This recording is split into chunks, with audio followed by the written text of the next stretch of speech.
Hey, Tubi people, you got your Hollow Mad Mud Duck at you Monday evening. Evidently, the video that I made about made it through another fucking week didn't upload, so this is a late edition of I made it through another week, bitches. So, been a good day. Was a good week. Had shit happen last week that I didn't expect, and I got better shit happening this week. So, life's good. Little blonde down the road and me aren't doing too bad. We're hitting it off a little better than we did last year. Oh, wait a second.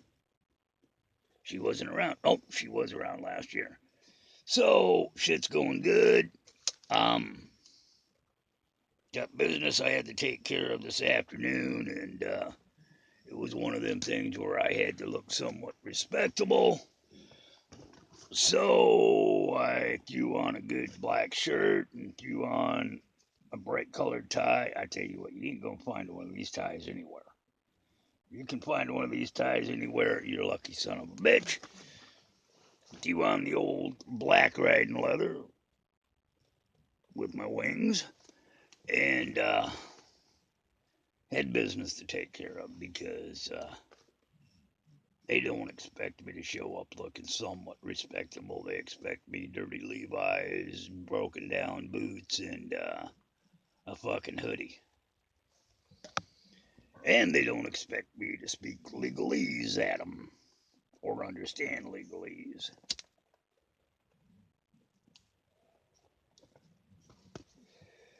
I went down and tracked down the collection agency that's been harassing me, and I showed up in person and I told them, you call me again, it's harassment.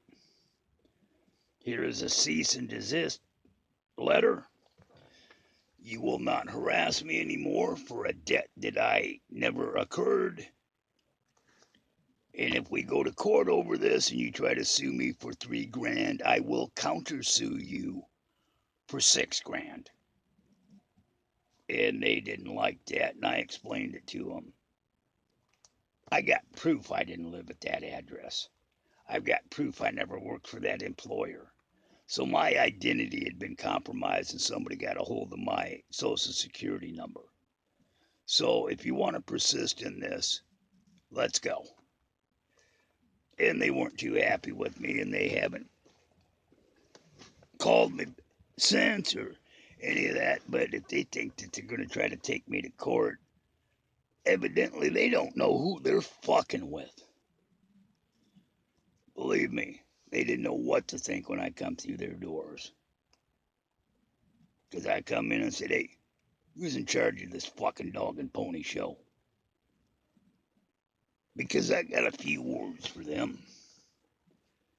And they didn't like it how I presented my information. And I showed them on the computer, my laptop, what was what and proof of why I didn't live at that address. Hell, I had to call the ex-old lady. I said, hey, bitch, back in 2009, where were we living?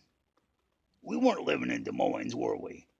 She said, we never lived in Des Moines. I said, that's what I thought. She said, in 2009, we were living down in Auburn on A Street, down in A Street apartment, or Auburn Glen Apartments.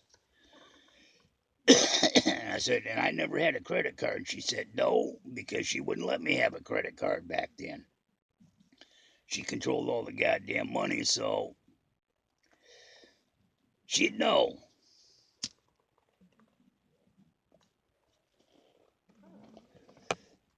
So all I got to do is get an affidavit from her that her ex never lived there. And shit, I got old driver's licenses and old fishing licenses to prove I never lived at that address. I leave a paper trail. I'm an old fucking convict. I know how to leave a goddamn paper trail. That's one of the first things you learn when you're a convict is always have a paper trail to fall back and follow back. Proof, evidence, alibi.